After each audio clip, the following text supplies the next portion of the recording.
Hello, welcome. So naturally, I like to focus a lot on astrology on my channel, but I love MBTI as well. I use both. I find them both to be the most helpful psychological systems for understanding ourselves, understanding other people. So I really recommend, if you aren't familiar with what your MBTI type is, to check it out at 16personalities.com. That's a really excellent resource, or to go in the about section below. And, you know, it's a little bit tricky taking the test. It's not quite as accurate as like, okay, I got my birth info. Here's my birth chart. This is astronomical scientific data. It's fact. It doesn't matter if I answer this way on a test or that way, or how much I comprehend the questions. It is what it is. So that's really good to keep in mind. And I think it's good to kind of read about the type that you get on a test, but also check out the other ones to get a feel for it. But in any case, yes, I'm going to be doing a lot more MBTI videos on this channel as well. I know I have a ton of astrology videos to do. I'm going to continue to do those as well. But I wanted to talk about today what it's like being an ENFP. I know I made that really long ENFP video about 2 years ago. That's like over an hour, but I just had some impressions today that I wanted to share. And it's like being in an ocean of emotion, of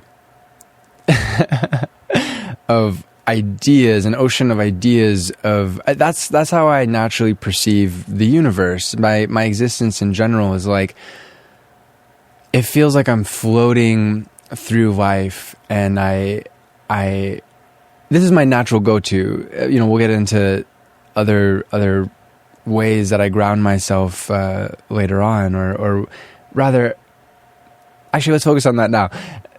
I can naturally get back in my body. That's something that, as an ENFP, having SI for the inferior function, or the fourth function, that's a challenge for us ENFPs. And we all have our challenging function, whatever it might be. And I've learned at this point in life, being almost 30, how to connect with my body, how to take care of my body through nutrition, through working out, of being able to understand the physical realm around me through the lens of my body. But that is not my go-to. Even today, I still have to get myself back. Like, I have to consciously focus on, I gotta, like, why am I feeling this particular way emotionally? I'm tired, or I'm hungry, or I need to work out, or whatever it is. Because usually my go-to perception is just, it's hard to put into words, but, you know, like I was saying before, it's like I float, and different things excite me.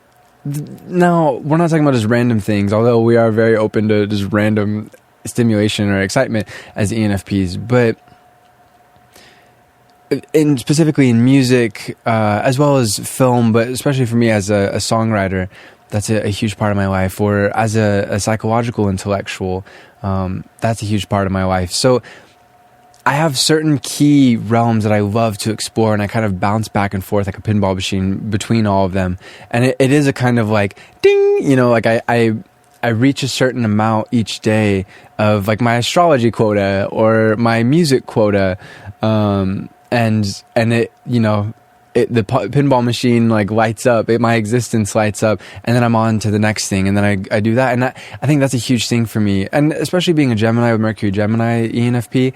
Russell Brand comes to mind, who's also this particular connection, combination of energies. But I need that variety, and I think that's a thing about our type in general, that I'm at my best when I have, again, about like 45 minutes to focus on something, and then I do something else. I watch about 45 minutes of YouTube videos each day, usually also masterclass, to learn about things, to get better at things. Some days I go way more. It's more just like at least 45 minutes. That's something that's really great. You know, every day I try and work out around that much. I play each instrument. I mean, it depends again on the day. Some days I'll play every instrument, my 5 main instruments of bass and guitar and keys and singing and drums. And then other days I'll be more in a intellectual mode or something like that, and then I'll really focus on that. So that's my point is I tend to touch bases with all my different interests each day, but I don't know even what the day is going to bring. And I think that's one of the best things that I found for me that I love is not having too strict a plan. I like having some kind of, it's good for me to have some kind of structure of maybe something to do for, maybe an hour or two, usually with friends. I'll go work out with my friend, do kung fu, or I'll play some online games with some other friends, or I'll jam for a couple hours with some friends. But besides that, or maybe I have a reading, for like a certain amount of time. Depends, of course, on the reading, but usually it's the same. About like I kind of cap out like 2 hours a day. I kind of cap out with everything at about 2 hours a day. I can't really go beyond that too much. I mean, I could, but it would be forcing it. It's not natural. It's not really healthy for me. And actually, I don't know if I can, actually, because I know how important it is to be healthy. So and again, then I have days where I'm just super passionate about something, and I'll go way more than 2 hours. So it really is like an ocean of emotion and of ideas, and just something that I really love is figuring stuff out that emotionally appeals to me. That I think actually that's my biggest, one of my biggest gifts, and I think as ENFPs that makes sense. Having NE as our dominant function, my greatest gift is learning, is observing, usually interviews or people explaining how to do things or ideas, and then drawing connections. And that's also, like in astrology with MBTI as well, our greatest gifts are our greatest challenges. That's also been something that's been very difficult for me, is I know a lot of stuff about music and psychology. But at this point in my life, even though I've had different projects and whatnot, and it's all timing too, I don't take full responsibility for this, full personal responsibility. But I also recognize that obviously we guide our destinies, and it's just interesting that for example, with music, even though I know all these things, I play all of these instruments, music theory and listening and production and understanding music and all, I still don't have an album that is completely, I feel, well recorded. That's really the big issue, is not so much like the ideas aren't there, but I haven't followed through.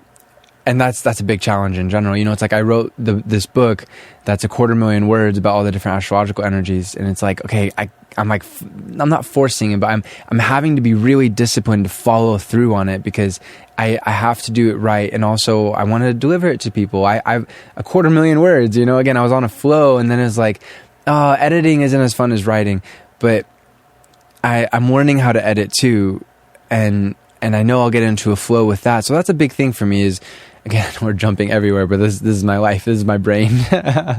This is unprepared, unfiltered. This is me. Which is like all my videos, actually. But with actually good tech setup, which has eluded me previously, because it was like, no, I don't want to learn how to do that yet. It's too much work. Or other things are more like, other things are drawing me. That's what's funny is, I'm not a lazy person. Like I was saying before, I'm actually extremely driven. I don't waste time with anything. I like to be really focused. And I've learned over the years how to maximize the stimulation to my heart and my brain. But that I do have that challenge, and I know that I'm working on this, and also with time, that's a factor as well. That I will cross the finish line. I've crossed the finish line many times before. I've made like 700 YouTube videos about the different transits and different energies and whatnot. I'm making a video right now. I've written all of these songs, but to take things to that next level, again, to record the album finally in its entirety, and put it together and release it, that's, again, timing is a key thing here too. And I think that's the thing, is I really like to go with the flow. I'm jumping everywhere, even for me.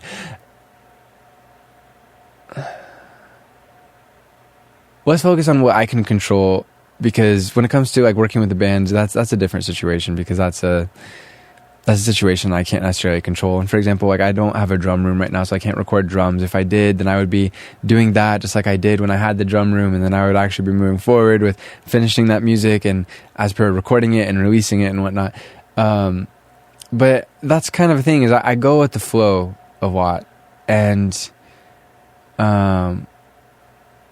the flow, that primary current is, what am I interested in? What do I feel like doing?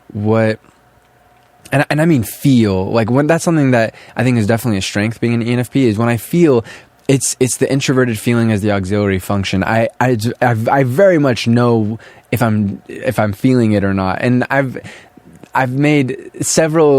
tried to make several YouTube videos over the years, and more so in the first couple of years, when like I wanted to make a video, I had content, but I didn't feel like it. And it's not like, oh, I don't feel like I'm being lazy, but it's like, I can't do it. You know, it's the same with playing an instrument. I play all these instruments, but I only pick it up if I feel like it. If I try and sit down, or, you know, if I try and stay there past the point of feeling it, my mind goes somewhere else, you know, and there's a part of me that's like, no, you need to practice this technique, you need to get it stronger, etc. But my heart and my mind are already somewhere else, and at that point, it's like, this is pointless. This is a waste of my time. Or at the very least, it's cut down my productivity. It's cut down my efficiency to down, like, I don't know, to like 25%, or like maybe a little bit more, maybe like 40%. But ultimately, if I'm not feeling it, I'm not engaged. But if I'm feeling it, I'm 1,000,000% engaged, and I do progress. So I think that's a key thing about being in ENFP, is getting into a flow. And I think that's an NFP in general, so INFP as well. Getting into a flow and just letting that flow guide me. And, you know, I just had a thought about how, again, this is kind of an example too, of just the flow guides me, and from here we can go there, and then we can go there, and then we can kind of circle back, and then we'll go over there. And what I was saying about the efficiency, I think that's what's really funny about being an ENFP, and really like every type. We have 3 other types that have the same 4 cognitive functions that we have. Every single type has this. There's 16 types in MBTI, and ENFP, INFP, ESTJ, and ISTJ all have the same types. I think a really easy way to keep in mind what other types are in your cognitive function family, as I like to call them, is take your first, well, there are a couple of different ways. Basically, to find the next type, the type that's really similar to you, but just basically just the extroverted or introverted form of yourself, here we are again. We're on a flow. And I think, sorry, there's just so many thoughts. We'll get back into that in just a second, but I want to say focus on what this video is about. And being an ENFP is also teaching all of the time. In fact, this video started off with me, the first part was what I was saying to myself for like a minute or 2 minutes or something, like an imaginary interview, an imaginary conversation of what it was like to be an ENFP, because I felt like doing it, and because it's the extroverted intuition and extroverted thinking as the tertiary function, where these 2 functions just naturally go together really nicely.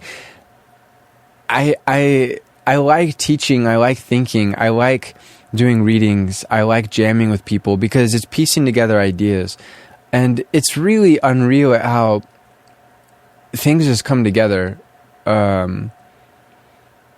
You know, the previous thing I was talking about, the 4 cognitive function families, basically, that's a whole other video I can make, and that's not really on topic for this video. So, this long story short, it's funny, as per the productivity, the efficiency, how much of the STJ is in the NFP, and specifically for me as an ENFP, the ESTJ and ISTJ, like I have those functions of being able to be very precise and very disciplined and very focused and have a routine, but my routine serves my creativity. I think, whereas maybe for the STJs it's the vice versa, where the creativity serves the routine. My routine, and that's not bad. That might sound bad or a criticism. It's really not. It's to each their own. Again, being an NFP, my creativity can take me in so many different directions that are really impractical. Or, you know, I don't even want to say they're impractical, but they're not directly, immediately productive. Again, I know so much, and sometimes it gets really frustrating for me, because it's like, damn, I'm almost 30. I'm not where I want to be musically. I'm not even where I want to be as per the YouTube channel. and I know why. It's because I haven't, again, crossed the finish line of things. I haven't made videos regularly up until recently for like 6 years. Okay, yeah, that's why. And also, I didn't have the mic and the audio setup. Like, that's why you're not, I say to myself, that's why you're not getting millions of views and helping people as much as you can. Because that's really what it's about. I don't care about the views. I don't care about money. And that's a whole other thing to talk about as an ENFP. But yeah, I want to be helping people. I want to be making more connections in the world. And damn, that's a whole other thing to talk about. Which is great because I don't remember what the other thing that was flowing earlier, and it'll come around if it's meant to. That's, as an ENFP, that's my greatest hope.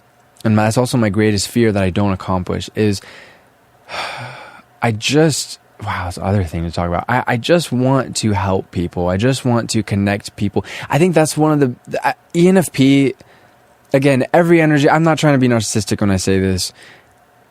Every energy is the genius, the natural master of a certain domain. And everybody can learn these different domains. We're meant to learn these different domains. It doesn't matter if it's the same cognitive function family or not. That's why MBTI is really useful, because we can study all these different things and really be able to understand the different profiles of these different people that exist all around the world and have also in history and whatnot, and will continue to exist in the universe, even when we go into space. Okay. Anyways, focus. Again, just unfiltered, that's a big thing for me is, again, it's good for me to focus, but also if I interrupt the flow, if other people interrupt the flow, it can really mess with my, it can mess with my brain, because my brain needs to okay, A to B, I need to go A to 8.5 to C to D to E, C, you know what I mean? That's where I'm at my best. So even just me doing that just then is wait, what was I talking about? Because it's wait, don't interrupt. Right. So the ENFP genius is people. It's really unreal to me that for every astrological reading that a person's come to me over the last 7.5 years, and that's a lot. We're talking a lot. I'm guessing over 1,000 at this point, probably. But not for any reading, not one reading, did somebody say, I'm not feeling it, or, this isn't really helping me, or, actually, I changed my mind. There's always been something of worth to talk about. And it's always felt worth, because I don't want to waste anyone's time. I don't care about the money. I'll refund the money. I always have that mindset,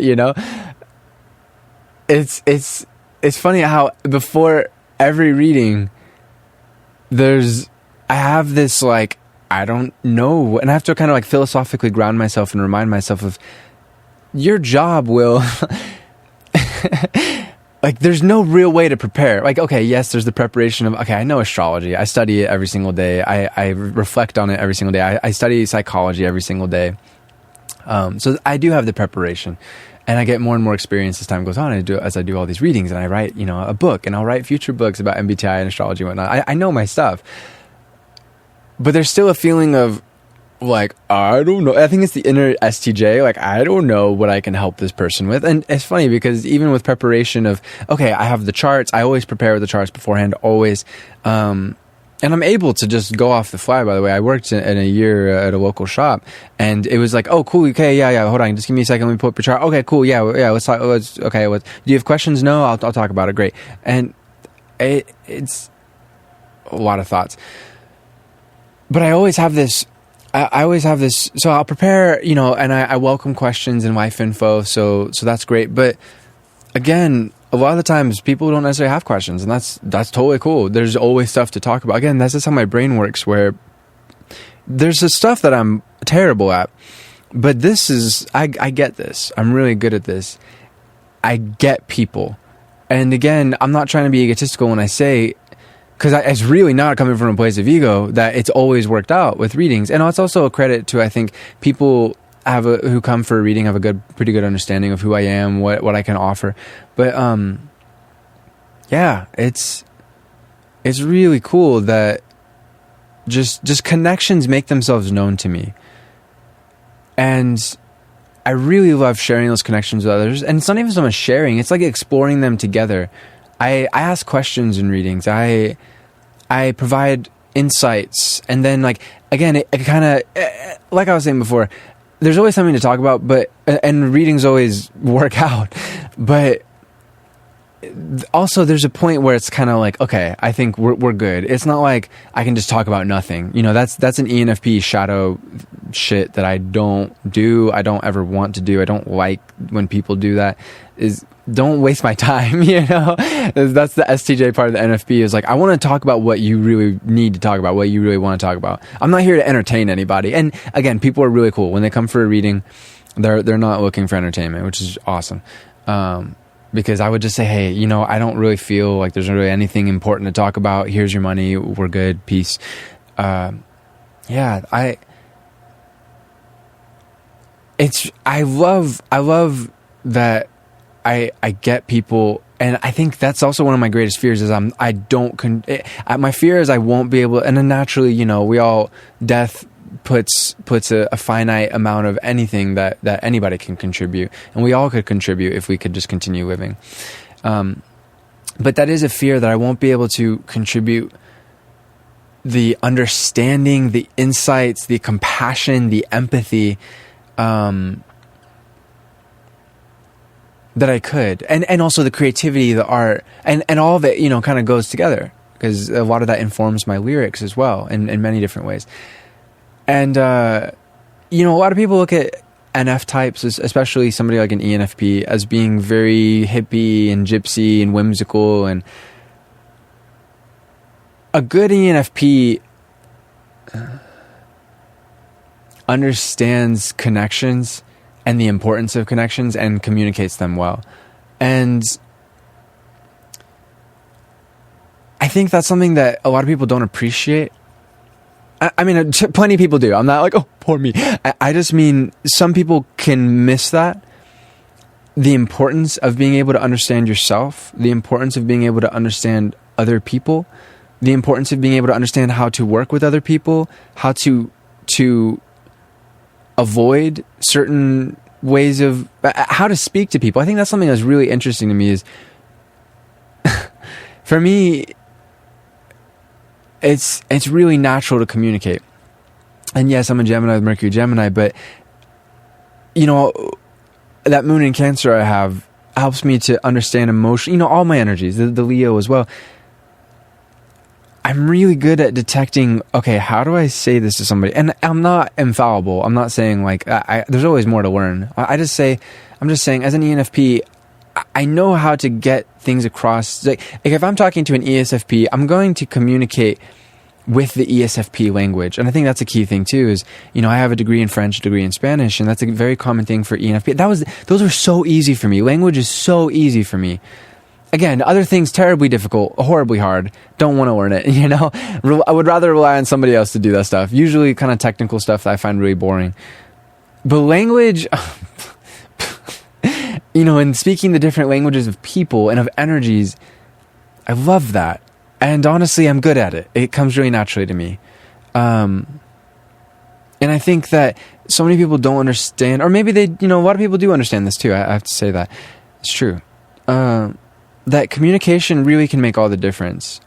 If you ask a question a certain way or ask a favor a certain way to a person, it's not just about what you're asking, it's how you ask it. And you know, let's focus on the question thing, because I don't, you know, I'm not talking about asking a favor in a kind of manipulative way. That's not what I mean. I mean asking a question in the sense of something really delicate, because, you know, with the readings I do, we get deep. I mean, that's the whole point, is to make a safe space to be able to cry if need be. That's happened plenty of times. Because we're covering really deep topic matter. Or whatever, you know, the space is free for everything. But,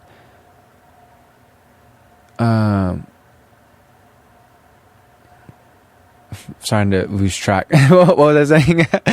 Right.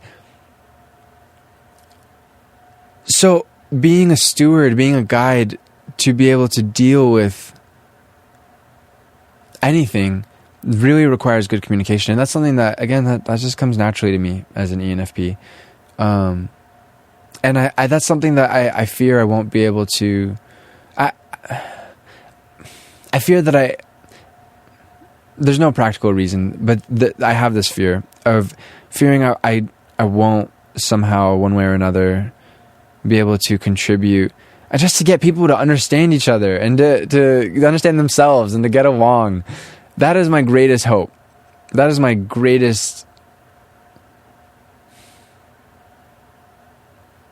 That's something that's really important to me, and I could cry thinking that I wouldn't be able to succeed in that.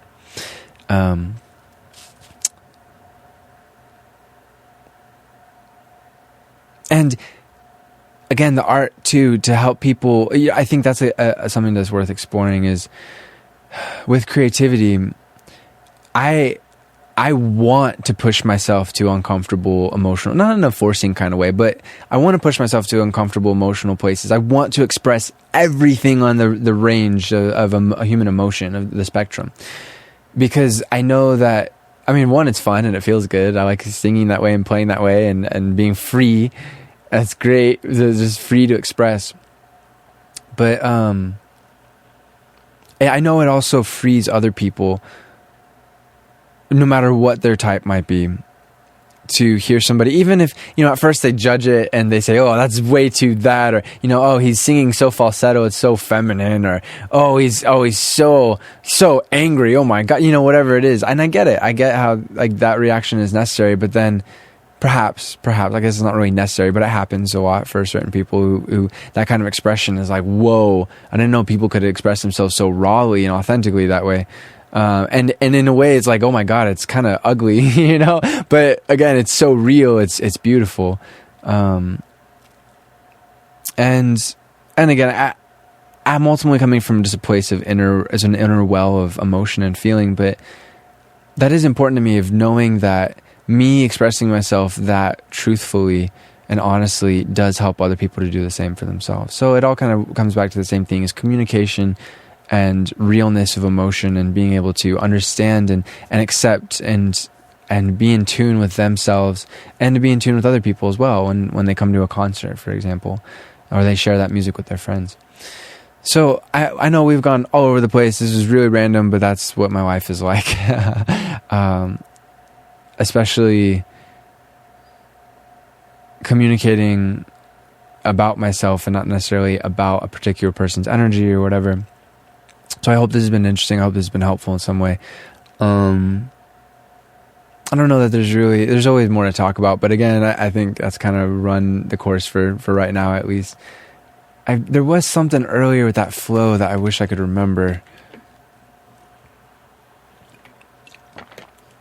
I don't know, but yeah, that's what it's like being an ENFP.